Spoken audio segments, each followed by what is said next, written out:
Robotic surgery સાહેબ દિલ્હી હતા, surgery અમદાવાદમાં થઈ. તો જે આપણે આવું વિચાર્યું નહોતું કોઈ દી કે આપણે આવી રીતે ઓપરેશન કરાવશું. સાહેબ દિલ્હી બેઠા છે, અમદાવાદ આપણું ઓપરેશન થતું હોય છે અને આપણને ખબર પણ નહીં હોય. હું શેલ્બી હોસ્પિટલમાં પેશન્ટ્સ હતા અને હું દિલ્હીમાં ગુરુગ્રામમાં એસએસઆઈ ઇનોવેશનની ઓફિસમાંથી મેં આ સર્જરી પરફોર્મ કરી છે.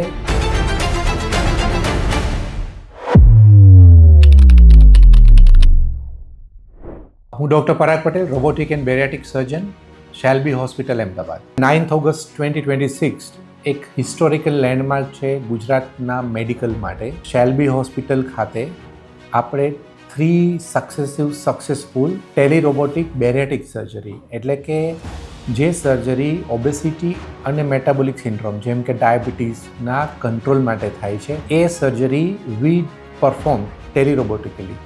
મીન્સ હું શેલ્બી હોસ્પિટલમાં પેશન્ટ્સ હતા અને હું દિલ્હીમાં ગુરુગ્રામમાં એસએસઆઈ ઇનોવેશનની ઓફિસમાંથી મેં આ સર્જરી પરફોર્મ કરી છે.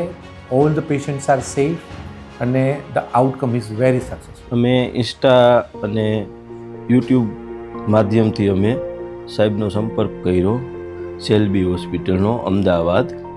પછી અમને રાજકોટ એપોઇન્ટમેન્ટ દીધી, એટલે ત્યાં અમે મળ્યા. પછી ત્યાં વાતચીત થઈ અમારે કે આવી રીતે બેરિયાટિકની પહેલાં વાત થઈ. પછી સાહેબે કીધું તમે રોબોટિક કરાવો, એટલે અમે એની પાસે માહિતી લીધી રોબોટિકની. એટલે રોબોટિકમાં અમને એમ સારું લાગ્યું કે આ કામ સારું છે બેરિયાટિક કરતાંય, એટલે મેં સાહેબને હા પાડી. પછી સાહેબે અમને એપોઇન્ટમેન્ટ આપી, એટલે કે તમને કોઈ પણ જાતની તકલીફ નહીં પડે, એ જવાબદારી મારી કહે. પછી રિપોર્ટ કરાવ્યા અમે હંધાય.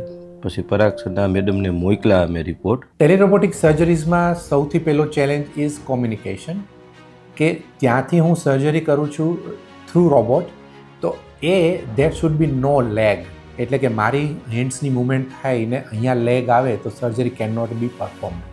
સો દેર વોઝ 0 લેગ. સેકન્ડ, કે સપોઝિંગલી કોઈ કારણસર, ટેકનિકલ કારણ કે બીજા કોઈ કારણસર, ઇફ ત્યાંથી જો હું રોબોટિક સર્જરી પરફોર્મ ના કરી શકું તો મારી પાસે ટીમ પ્રિપેર્ડ જોઈએ કે જે અહીંયા એ વસ્તુ ફિનિશ કરી શકે. સો પેશન્ટ્સની સેફ્ટી પણ મેન્ટેન થાય અને પેશન્ટ્સના સર્જરી પણ પૂરી થઈ શકે.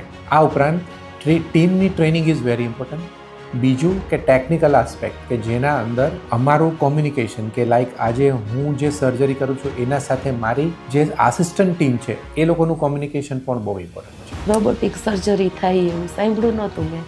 રોબોટિક સર્જરી સાહેબ દિલ્હી હતા, સર્જરી અમદાવાદમાં થઈ. તો જે આપણે આવું વિચાર્યું નહોતું કોઈ દી કે આપણે આવી રીતે ઓપરેશન કરાવશું. સાહેબ દિલ્હી બેઠા છે, અમદાવાદ આપણું ઓપરેશન થતું હોય છે અને આપણને ખબર પણ નહીં હોય. સ્ટાફ, ડૉક્ટર હંધી રીતે સરસ, સ્વભાવ બહુ સરસ સરનો, મેડમનો સ્વભાવ બહુ સરસ.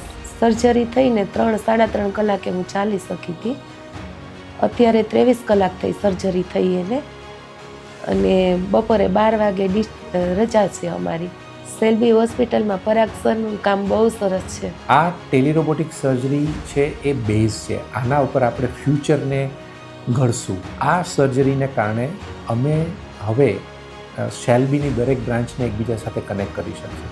તો જેને કારણે શેલ્બીના કન્સલ્ટન્ટ સર્જન્સ છે એ લોકોને ટ્રાવેલ કરવાની જરૂર નથી, અને જે પેશન્ટ્સ છે એ લોકોને સપોઝિંગલી ટ્રાવેલ કરવાની નથી ઈચ્છા અથવા કરી શકે એમ નથી, તો આપણે એને ટેલિરોબોટિકલી આ જ ડૉક્ટરનું જે એક્સપર્ટીઝ છે એને ત્યાં આપણે પહોંચાડી શકીએ છીએ.